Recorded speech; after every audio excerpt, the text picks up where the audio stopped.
I just realized that the way we're numbering these episodes might be a little bit confusing because the thumbnail says this is episode number 5, since we're counting backwards to Halloween. But in reality, this is episode number 9. And I don't think people are gonna get that. Oh well, too late to fix that. Here's a Frankenstein movie.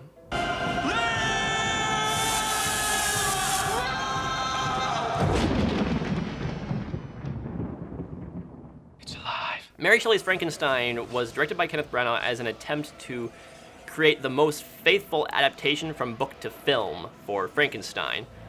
Having not read the book, I turned to the closest person I know who has. Katie, how did they do? They didn't. Alright, well now that that's out of the way, I'm going to tell you why this movie is great anyway. No one need ever die. I will stop this. Like many of Branagh's films, Frankenstein is big, theatrical, and super melodramatic. Every scene is set up to look like a big, elaborate set.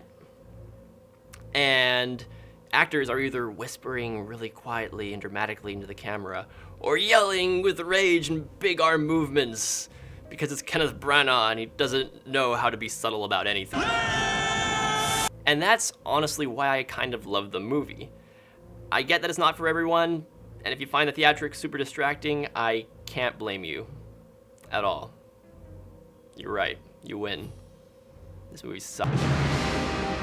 I warn you, what you are suggesting is not only illegal, it is immoral.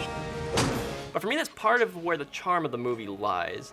It's telling a story that we know really, really well and presenting it like a gothic stage play.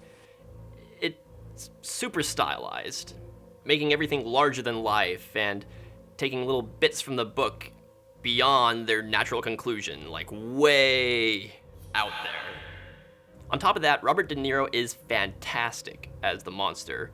In a movie full of over-the-top performances, he's surprisingly restrained, and is actually responsible for some of the most heart-wrenching moments of the movie.